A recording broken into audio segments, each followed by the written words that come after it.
Final Fantasy VII Remake is a gorgeous reimagining of one of the greatest...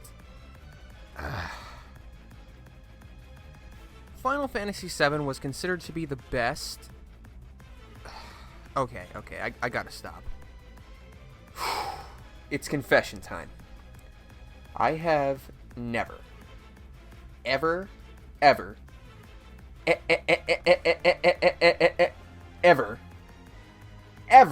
beaten a Final Fantasy game before. Not even the original Final Fantasy VII for the PlayStation. I can admit it, I'm not ashamed. I'm a scrub. I've never beaten a Kingdom Hearts game either. Oh, I'm gonna get hung for that. So here's my deal for all of you watching at home. I'm gonna do my very best to keep this video as spoiler-free as possible. That saying, as soon as this video's done, I want you to either go and play the game for yourself, or if you don't have the means to do it, I know things are tough right now, go ahead, watch a full playthrough of this game, experience it. I'm serious. This story is so freaking good, it deserves your attention. But I do need you to bear with me. I'm new to this game, I'm new to the series, and to be honest, like, I don't know, if some of the things I say or do during the review seem inexperienced, I apologize in advance. I'm not an expert, but, you know, I'm trying, you know? But I just want to do my best to make this video and this review as good as possible for all of you at home. Anyway, on with the video. Final Fantasy VII. What can you say about this game that hasn't already been said? At this point, anything, because this isn't the Final Fantasy you remember playing in your parents' basement when you're an antisocial, pimply-faced kid. Gone are the turn-based battles and isometric perspectives and pre-rendered backgrounds. Okay, I know a few things about the original, but what do you expect? The game's over 20 years old. What we have now is completely new and built from the ground up for modern-day gaming. And, what the Let's start with the story. Final Fantasy VII Remake, or at least this first episode, takes place in a futuristic metropolis known as Midgar, which is basically ran and powered by the Shinra Electric Company, which receives its energy from Mako, an energy source provided by the life stream, which is basically the planet's life force. I don't know how else to explain it. Shinra siphons the Mako using its reactors. Do you see the problem with that? Think of Mako as the same thing as fossil fuels or any other energy source we use, but 1,000 times worse because when it runs out, the planet is basically gonna die. The only people completely aware of this are the eco-terrorist group known as Avalanche. Their mission? To blow up the reactors in Midgar and put an end to Shinra once and for all. Where you, the player, comes in is on their first mission to bomb one of the reactors. Right away, you're introduced to Cloud Strife, an ex-soldier who serves as the main protagonist. You'll be playing as him for most of the game, and joining him are Biggs, Wedge, and Jesse Raspberry, 3 supporting characters who joined Avalanche for various reasons. You will love them. You also meet Barrett Wallace, the leader of this Avalanche cell who hates Shinra with a burning passion. He's another playable character, and along with his adopted daughter Marlene, becomes pivotal to the story as you progress. Anyway, after bombing the reactor, you're introduced to Aerith Gainsborough, a flower girl who speaks to and sells flowers for reasons I simply can't go into. Also, you have Tifa Lockhart, Cloud's childhood friend and another member of Avalanche. And of course, Sephiroth, who even I know will eventually be the main villain of the game because of course he'll be. I mean, even if he wasn't one of the most infamous villains in video game history, just look at the dude. From here, Cloud takes on the role of a merc for hire and does various jobs for Avalanche and the people of Midgar. This leads to more deadly missions, motorcycle battles, and possible blooming romance? Yeah. Cloud? Excuse me. Is this how you like it? How about this? Or maybe this?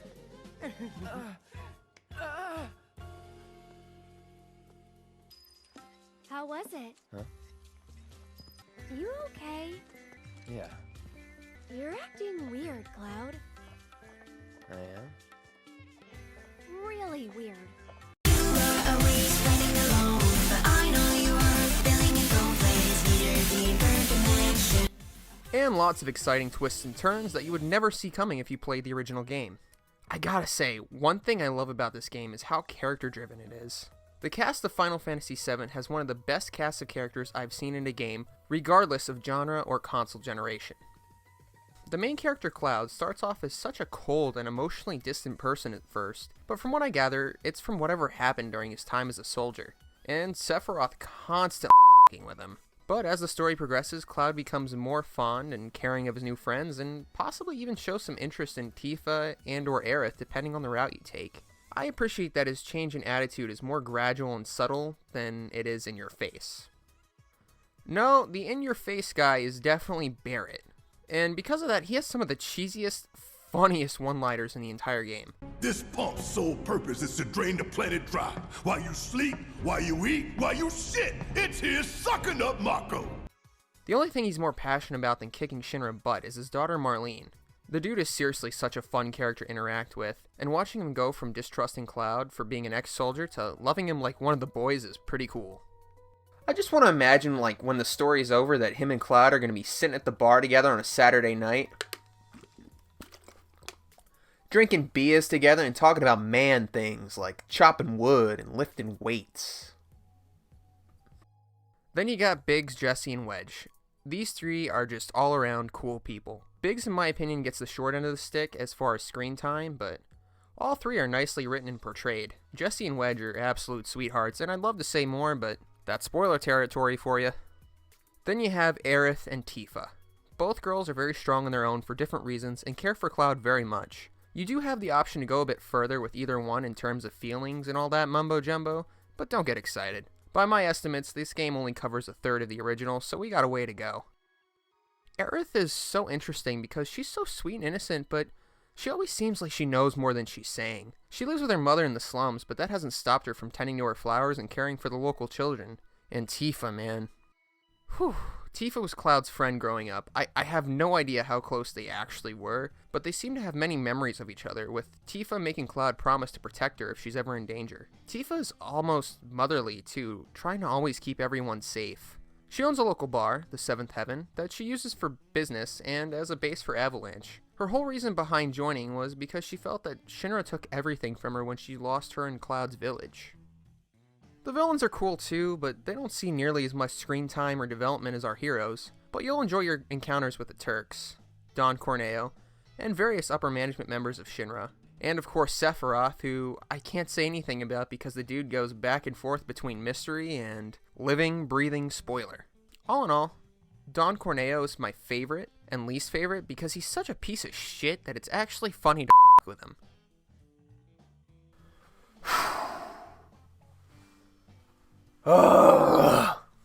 Okay, so that's a lot of talking about just characters and story, so let's get into the actual meat and potatoes of this game. Final Fantasy VII is an action RPG. What this essentially means is that instead of this, the game plays more like a third-person action-adventure game. When you're exploring the overworld, it's pretty simple. You just walk, run, or press an action button to interact with your environment. But eventually, you're gonna get into battles. The combat system, if you've played newer Square Enix games, will most likely be familiar to you. But if you're new like I am, or have only played traditional RPGs, there may be a learning curve at first. There are three things you need to know how to use: your basic attacks, your powerful attacks, and your command menu. Basic attacks are easy. They're quick, and you can button mash to your heart's content, and you're going to need them to build up your ATB points, which I'll get into in a moment. More powerful attacks either have to be charged or are much slower to execute, but they deal more damage. Everything else you can do, you must access through your command menu. The command menu is very simple. You have access to 3 prompts at all times. Your abilities, which are either attacks that are much more powerful than your regular attacks, or they can cause other side effects such as offensive or defensive buffs. You have your spells, which vary based on what materia you have equipped. Materia can range from elemental spells such as summoning fire and ice to healing spells which regenerate a great amount of health for a party member. And last but not least are your items, which can be performance boosters that heal you, regenerative magic points for spells, or even grenades and explosives. Everything you use in the command menu uses up ATB, aka Active Time Battle Points, which are earned by either dealing damage to enemies with your normal attacks or waiting for the gauge to fill up on its own. I of course recommend the former if you can. The command menu will also occasionally give you the option to perform a limit attack, which is a weapon-specific ability that accumulates independently during battle. The other option is summoning a huge monster during boss battles to assist you, provided you have the proper materia equipped. These monsters have their own independent abilities you can activate using ATB points as well. Now your various abilities will range depending on the character you're currently using. For most of the game, Cloud is the party leader, so you control him when exploring, but in battles you have free reign to be anyone in the party you want. Cloud is your middleman with decent strength, defense, and agility. Tifa is a very powerful close-range fighter, sometimes even thinks she may be a little OP, but her defense is shit. Barret has decent defense and is great for long-range attacks, but isn't great for ground combat as he moves a lot slower than the others, thus making him an easy target. Then Aerith is probably the nimblest fighter, but as far as I can tell, her basic attacks aren't the most powerful. It's her magic and abilities that are better suited when playing as her. After all, she is the token mage. Your mileage will vary depending on the materia, equipment, and weapons you equip during your journey. The character's base stats will level up on their own, but you decide how powerful your weapons will be, as while you play the game, each weapon has its own individual skill tree you can upgrade with points you unlock as you level up. Your materia also only improve through use, so if you want to get the most out of them, it's better to keep them equipped throughout your playthrough. Final Fantasy VII Remake has a ton of stuff for you to do as well. When you're not in the middle of missions for the main plot, you will get opportunities to take on side missions. The side missions are a bit tedious, as most of them are either fetch quests or gauntlet with monsters in the wild, but they are a fun distraction and help build up your relationship not only with the community, but your party as well. The game also makes up for it by offering some... I knew you could do it! You got this, come on! Not bad.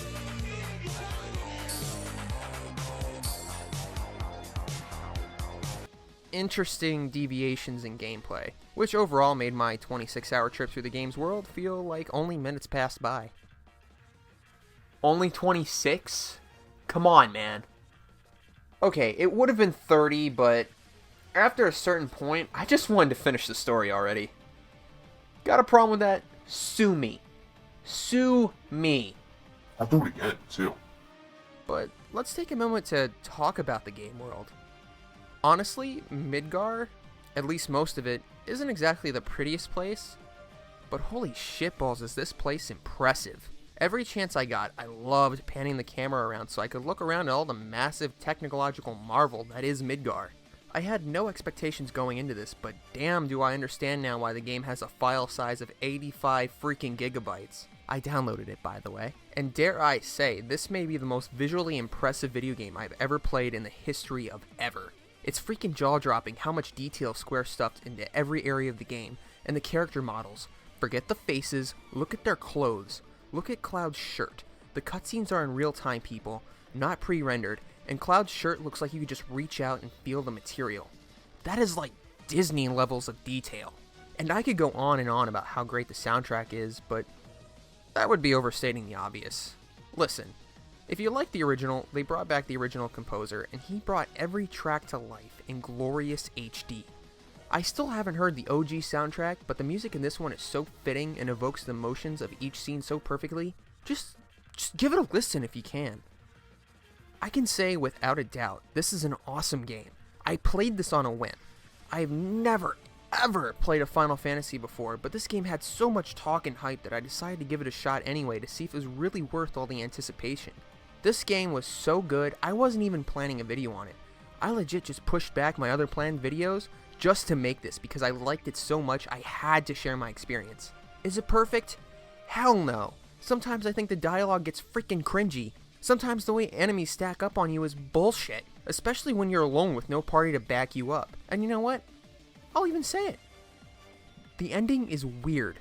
Just plain weird. But you know what else? I don't care.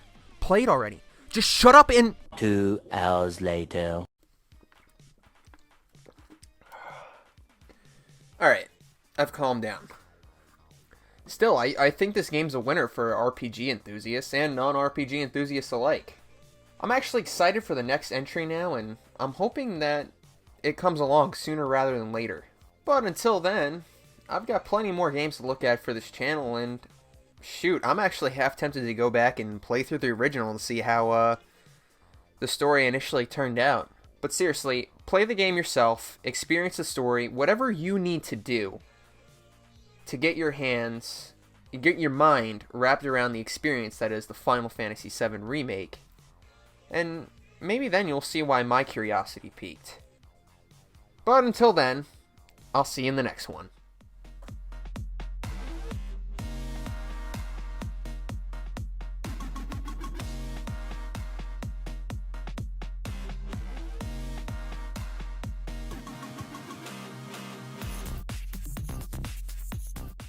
Not a word. Not even one? No! Wouldn't you But agree? you're so pretty.